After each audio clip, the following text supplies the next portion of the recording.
യദുവിനെ നമുക്കറിയാം, KSRTC driver, ഒരുപാട് അപമാനിക്കപ്പെട്ട driver, ഒരു സ്ത്രീയാൽ വളരെയധികം ക്രൂരമായി പീഡിപ്പിക്കപ്പെട്ട ഒരാൾ. ഒരുപാട് പ്രതീക്ഷയോടെയാണ് യദു ഇവിടെ നിൽക്കുന്നത്. എന്നാലും നമുക്ക് യദുവിനോട് ചില ചോദ്യങ്ങൾ ചോദിക്കാം.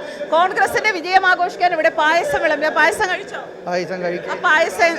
ആ പായസത്തിന്റെ മധുരം എങ്ങനെയുണ്ട്? നല്ല മധുരമായിരുന്നു. എന്താണ് അതൊരു മറുപടിയല്ലേ? എനിക്ക് ജീവിതം തിരിച്ചു കിട്ടിയ മറുപടിയാണ്. ഇവിടുന്ന് വാഗ്ദാനങ്ങളുണ്ടോ? അല്ല, അങ്ങനെ വാഗ്ദാനമായിട്ടൊന്നുമില്ല. ഞാനിവിടെ പറഞ്ഞിട്ടുണ്ട്, വാഗ്ദാനം ഉമ്മൻചാണ്ടി സാറിൻ്റെ മകൻ പറഞ്ഞിട്ടുണ്ട്. യദുവിന് ജോലി നമ്മൾ കയറി കഴിഞ്ഞാൽ ജോലി ഉറപ്പാണെന്ന് പറഞ്ഞു. യദു ശരിക്കും തെരഞ്ഞെടുപ്പ് കാലത്ത് ഇവർക്ക് വേണ്ടി, കോൺഗ്രസിന് വേണ്ടി പ്രവർത്തിച്ചിരുന്നു? ഞാൻ തെരഞ്ഞെടുപ്പ് കാലത്ത് എനിക്ക് ചില സെലക്റ്റീവായിട്ടുള്ള ആൾക്കാരുണ്ട്.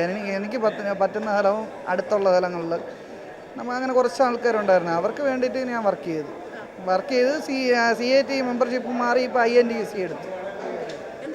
അതുകൊണ്ട് എൻ്റെ കയ്യിൽ കാണണോ? എന്തായാലും ഇതിന് മറുപടി നൽകാൻ ഏറ്റവും അനുയോജ്യനായ വ്യക്തി യദുവാണെന്ന് എനിക്ക് തോന്നുന്നു. അത് പറയാനെന്ന് വെച്ചാൽ ഈ ധാർഷ്ട്യവും കാര്യങ്ങളും ഒക്കെ, ഇവരെ ഈ ധാർഷ്ട്യം അറിയാമല്ലോ, എന്നെ എത്രമാത്രമായിട്ട് ഉപദ്രവിച്ചെന്ന്. അതിൻ്റെ ഒരു തിരിച്ചടി തന്നെയാണ് ഇതെന്ന് ഞാൻ കാണുന്നു ഇതിലൂടെ. കേരള ജനതയോട് എന്താ പറയാനുള്ളത്? കേരള ജനത കഴുതകളല്ലെന്ന് അവർ മനസ്സിലാക്കട്ടെ. ആര് മനസ്സിലാക്കി? ആരാണോ ഭരിച്ചിരുന്ന അവർ. ഭരിച്ചിരുന്ന ആളിപ്പോൾ പുറത്തിറങ്ങാൻ വയ്യാതെ വീട്ടില് നമ്മൾ ഈ മറ്റേ ഇസ്രായേലിലൊക്കെ ബങ്കർ കുത്തിയിരിക്കണ മാതിരി കുത്തിയിരിക്കുന്നു എന്നാ കേട്ടത്. ഞാൻ കണ്ടില്ല. ഞാൻ ഇതുവരെയ്ക്കും കാണാനും ആഗ്രഹിക്കുന്നില്ല, കാണുന്നുമില്ല. എന്തായാലും ഇനി അദ്ദേഹത്തെ എപ്പോഴെങ്കിലും കാണേണ്ടി വന്നു കഴിഞ്ഞാൽ ഓടും ഞാൻ. ഓടും?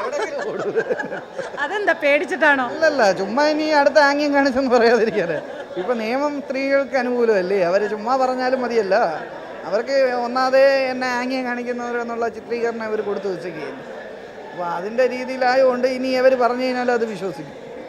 എന്തായാലും സന്തോഷമാണ്. ഓക്കെ, മതി. റീലോട്